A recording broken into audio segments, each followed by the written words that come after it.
This is DRF Race of the Day.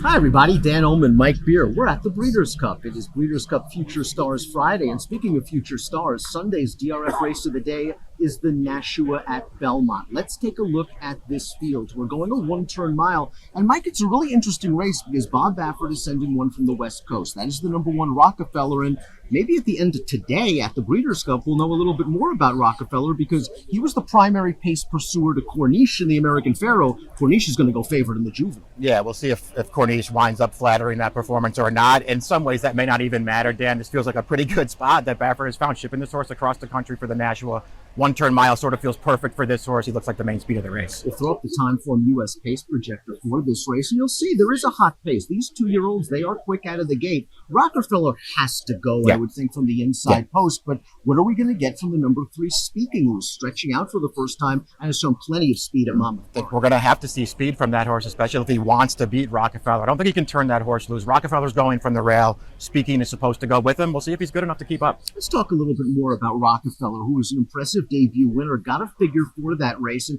he was Corniche's workmate going into the American Pharoah, and by various accounts, he was actually going better than Corniche in the mornings. Well, he didn't go better than Corniche in the afternoon. He sat outside, pushed that horse, and he got very, very tired in the stretch. He really did. I mean, I think the positive out of that race, though, was just off of his maiden win, second career start for that race. And he did do a lot of work up on the pace. Is he as good as Corniche? He is not. He paid the price in that race. He got very tired through the stretch, but he did do some racing in there. He earned an 80 buyer on debut. I think he's the horse to beat in this spot again. I feel like the one-turn mile might be perfect for this horse. Shug McGahee as the number 2, Judge Davis, a horse that really improved second time out. Shug's horses normally do improve with extra distance and maturity. This horse has stretched out to 1 mile and a 16th. The one-turn race sat a great trip that day, I thought, tracking the pace, but he finished it off very well. I agree with all those things that you just said about him. I want to give him credit, though, for sitting that trip in his second career start. He actually ran, I thought, very well first time out sprinting. Felt like it was a little short for him. He made a move on the turn, got a little tired.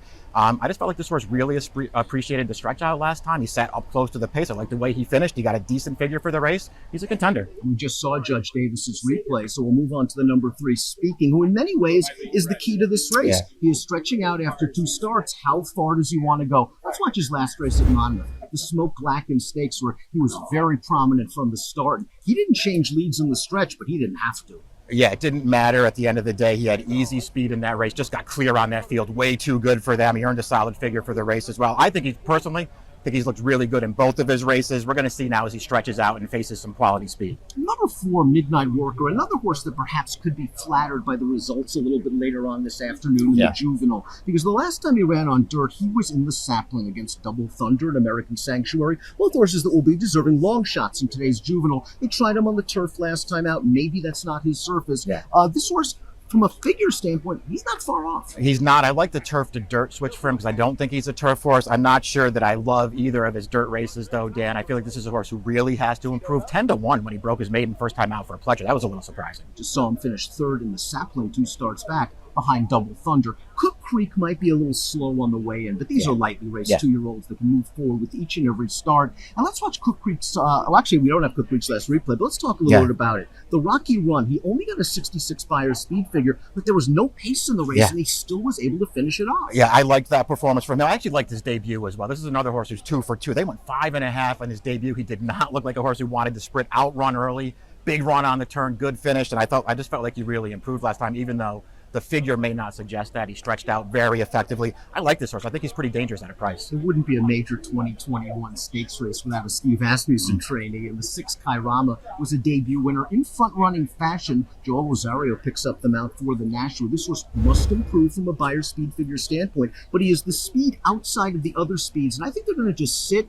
hope there's a fast pace up front with a 3-wide tracking trip. They may not have any other choice but to do that. He did show speed first time out. Another horse, though, Dan, for top connections that they paid some money for, didn't really take any money at all in his debut. I didn't like the way he finished in that race. I feel like this is the horse who has to take a huge step forward. Let's take a look at our top picks. For the Sunday race of the day, the Nashua, remember to get those free formulator pass performances on DRF.com, and you can bet this race with DRF Bets. Rockefeller is where you're going. Impressive debut winner for Babbitt. He's on the go from the rail. Yeah, I just feel like he's way the horse to beat in here, Dan. Again, I think it's a great spot for him. I'm very tempted to use Cook Creek in here. If he's a big price, I'll probably bet him to win, but I went 1-5. I'm going with the Jersey bred. Speaking, son of Mr. Speaker. I think this horse has enough pedigree to get the mile. Just curious to see what sort of trip he can pull. Want to see him change leads this time around as he goes longer, but he's got figures. Mike's going with Rockefeller. I'm going with Speaking. It's the DRF Sunday race of the day, the Nashua. Good luck.